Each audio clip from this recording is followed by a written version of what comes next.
As I said when I walked in, Lisa, it feels like long time no see, because it is long time no see. We're actually doing our Commonwealth Games prep for the summer with all the athletes. Can you believe that it's 4 years since you went to the Gold Coast and came on with the gold medal? It feels like yesterday, and it's something I'll cherish for the rest of my life and talk about. It's an honour that I'm actually going to be a baton bearer in July. I think it's July the 16th. They asked if I wanted to be a part of it, and I said obviously it'd be an absolute honour. Do you think that's one of those things that for the rest of your life you'll be reminded of?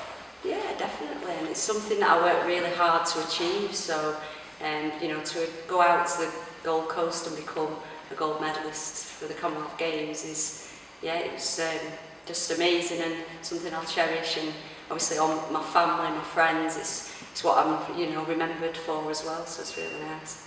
Clearly, you want to make plenty more history, and we'll get onto that in a minute. But did that feel like a sort of definite, maybe end of a chapter and start of a new one when you came back from Australia and you had the gold medal and the sort of amateur career came to an end? Yeah, because obviously I could have stayed on for the Olympics, and obviously that got delayed a year as well. So it was probably a blessing that I think I just felt like I'd accomplished all I wanted to in the amateur game, and that turning over into the professional game was the next part of my journey in the boxing world. With boxing, it's clearly an individual sport. You go in there on your own, but you have your team of people around you. To be involved in a multi-sport event like a Commonwealth Games, did that feel really different? Or because you've been with squads to boxing championships in the amateur game, was it something that felt quite conventional to you? No, it was definitely different, because I think obviously when I've been out to World Championships, European Championships, they're big events, but they're not really televised, and you haven't got the community and the big food halls and all that was available to the different things. So yeah, it was quite overwhelming, and having your own little England part in the accommodation with all your Team England, when you go in your bedding, your kit, it was just lovely. It was amazing, and I remember the GB coaches saying the Commonwealth is just as good as the Olympics because it's a multi-sport event, and it was lovely to be going into like the physios department and seeing other athletes and cheering them on and saying, oh, congratulations, you've won. Like they put a board up in the community rooms showing who got medals, and so you could go up to people and cheer them on, and yeah, it was really nice. And at some point there was a gold medal with your name next to it. Yeah, exactly, and I got my picture put up on that board, so yeah, it was a bit surreal, but just a great feeling. Now, you then turned professional, of course. You had the 3 fights and 3 victories. This is a very, very, very how long is a piece of string kind of question, but I think it's fair to say that quite a lot has changed since 2019. Would that be a euphemistic way of putting it? Yeah, just a little bit. Obviously, I'd had 3 fights. I'm not a spring chicken, and neither's my husband, so we've always wanted a family, and I never said that I would never put off having a family because of boxing. So we looked into obviously trying for a family, but unfortunately, because of me making weight down to 51 kilograms, it became apparent it was depleting me and stopping me having monthly cycles, so it was hindering us having a family. So at that stage, it wasn't even a long decision. It was, I'm packing the boxing in. The main priority was for us to have a family, and that was, that's always been our ultimate goal. And as amazing as the feeling is when you get them wins of boxing, it's never going to be the feeling of what I've got now, because obviously I stepped away from boxing, got some help from specialists with like hormone medication, and that was in lockdown. Well, it actually initially I did fall pregnant from the hormone medication, but unfortunately we lost. I had a miscarriage at about 6 weeks, and because of lockdown, the specialist was like, well, you'll just have to come and see me when your next appointment is, which was quite a long way away. So there was nothing I could then do, and it was in lockdown, so it was quite tough. But then 7 weeks later, I had the lovely news of that we'd conceived, and naturally, so it was awesome, and it was just perfect timing in a way because of lockdown.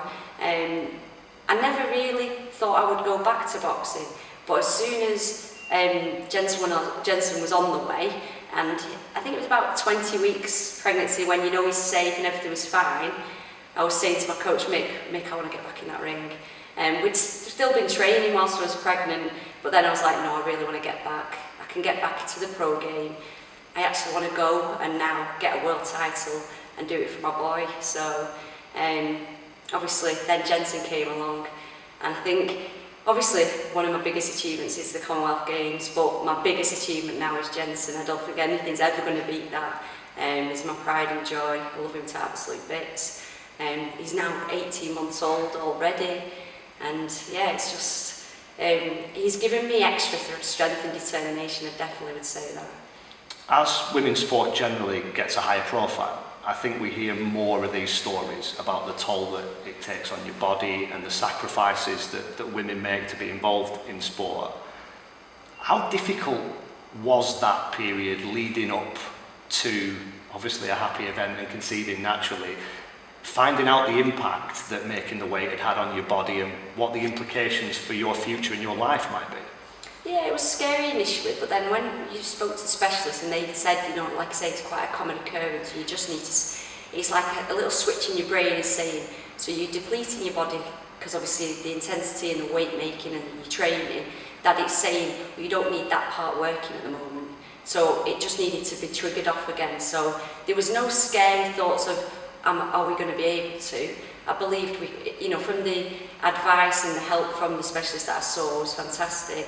You know, we hoped that it would happen, and then for it to then actually happen naturally was great. Mentally, how much of a roller coaster was that? Because you had these things going on in your life, and the world had a global pandemic, and we all didn't really know what was going to go on. Was it really up and down? Yeah, it was tough times, especially when, obviously when we conceived and I was pregnant. My first scan had to go on my own. And that was after having the miscarriage first of all. So it was that scary part of, well, what if there's nothing there? And my husband had to sit in the car park at the hospital whilst I had to go in for that scan on my own, and that had the lack of support. So it's just having that mental strength again, really, that I've got, and pushing on forward. So Jensen came along. You'd already made the decision, I think, that you wanted to get back in the ring, as you said, before he'd even arrived. How soon after he arrived and you had him at home were you back at it?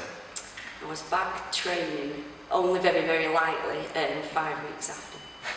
Wow. Yeah, and I'd had an emergency C-section as well. We had quite a horrific birth. Just to add to my story, so yeah, we had tough times at the birth.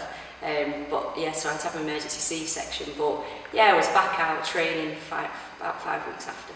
Now, you are renowned for being tough, and you've come through some stuff, and you had a very serious head injury and all that stuff. Do you surprise yourself sometimes? Yeah, I suppose I do.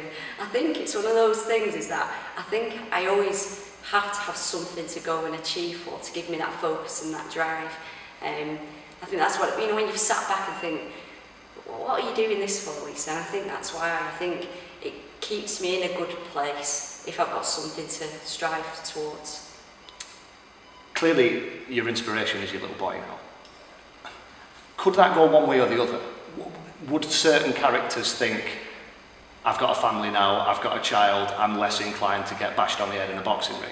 And have you gone the other way and gone, I want to make him proud and I want to win for him? Yeah, that's exactly it. You know, I want to, obviously he's only 1.5, but he's given me that strength and determination, and you know, I know he can look back and see what I've done as an amateur, but to know that I know I've got the ability to become a world champion, to just, you know, get that, and then he can see that I've achieved what I've achieved throughout my life.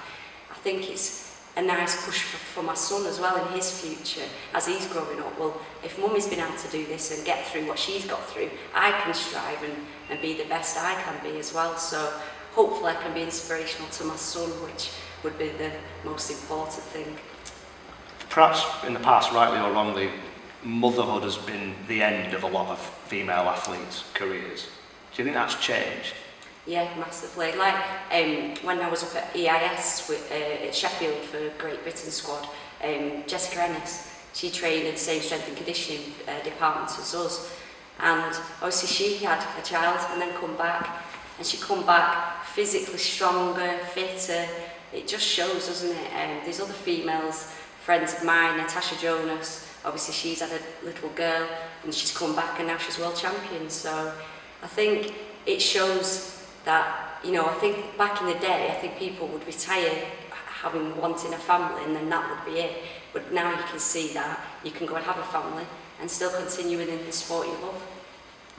You don't do things the easy way though, so the comeback ended up being slightly delayed by injury.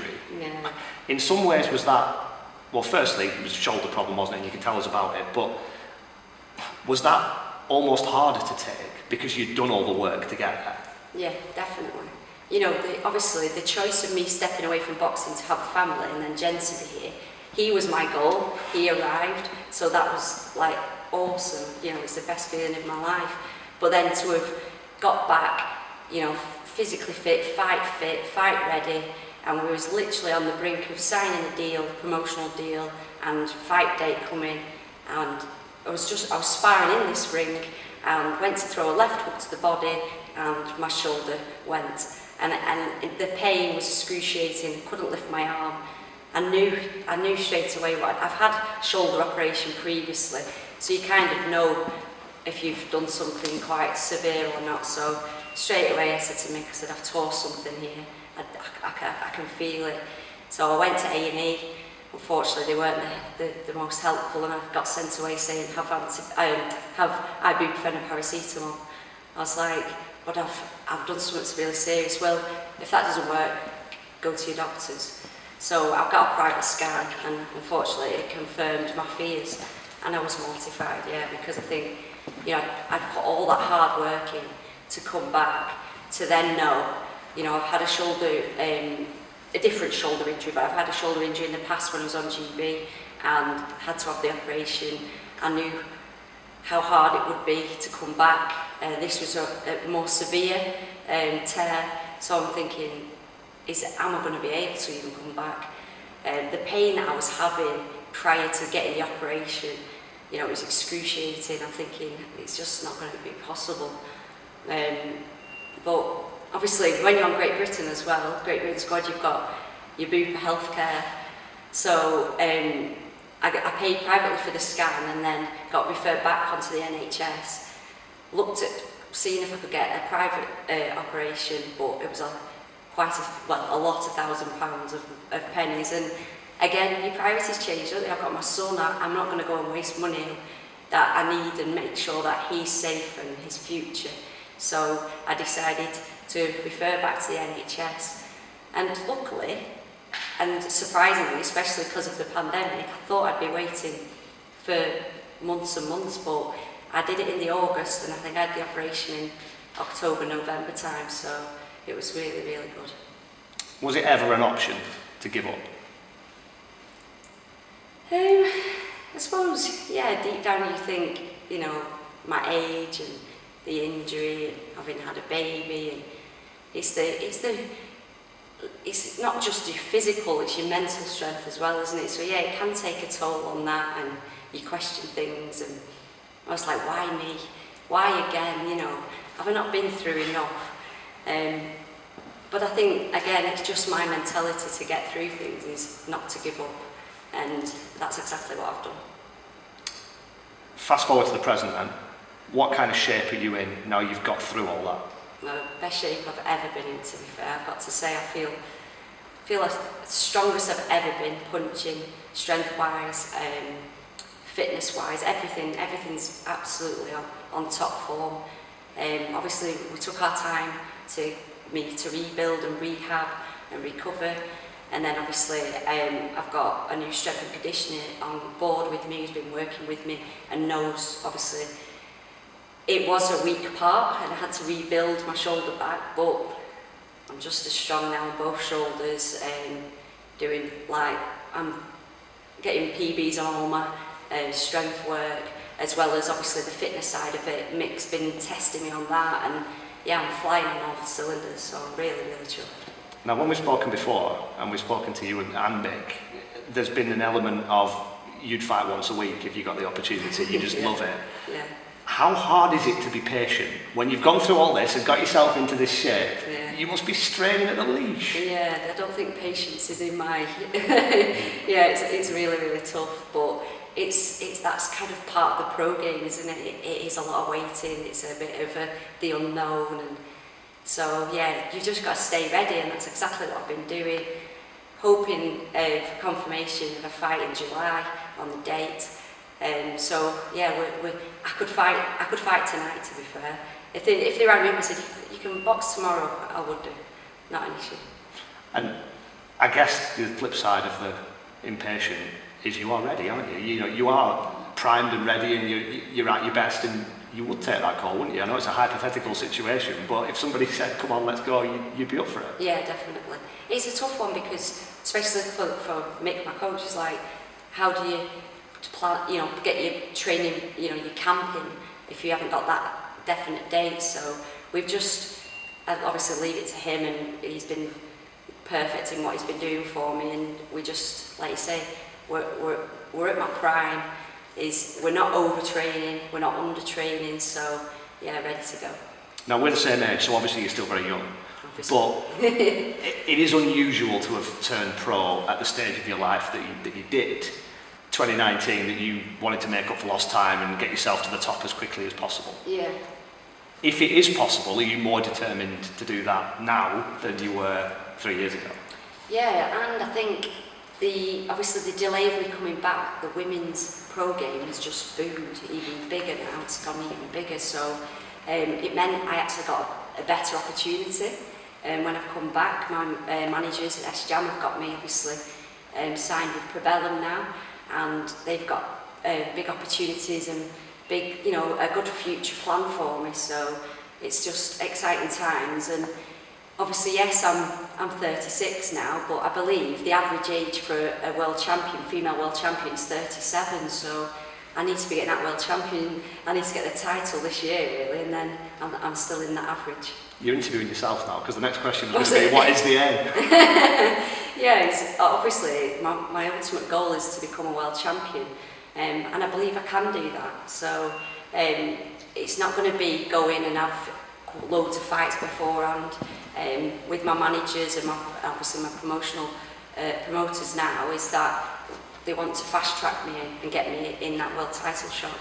And I suppose you've served your apprenticeship and you've done it in the amateur game, and then perhaps you don't need as much time in the professional boxing ranks. Is that kind of the fast track idea? Yeah, I think so. Like, obviously, some people say, "Oh, amateur's nothing like the pro game," but the amount of different styles I've boxed, and I've had over 120 fights, and I've boxed aggressive, come forward boxers, the counter boxers, all different styles. So if that doesn't give you the apprenticeship, what does? So you don't need to be worried about who you're getting in that ring with, because you've been there, you've dealt with that style. Obviously, for the males, they'll turn over and they'll box a lot of journeymen first, won't they, to build, where, to be fair, I don't think there's that many females out there to be able to do that. And the good thing is, I think most females just want to get in and box each other and do you know what I mean? It doesn't matter.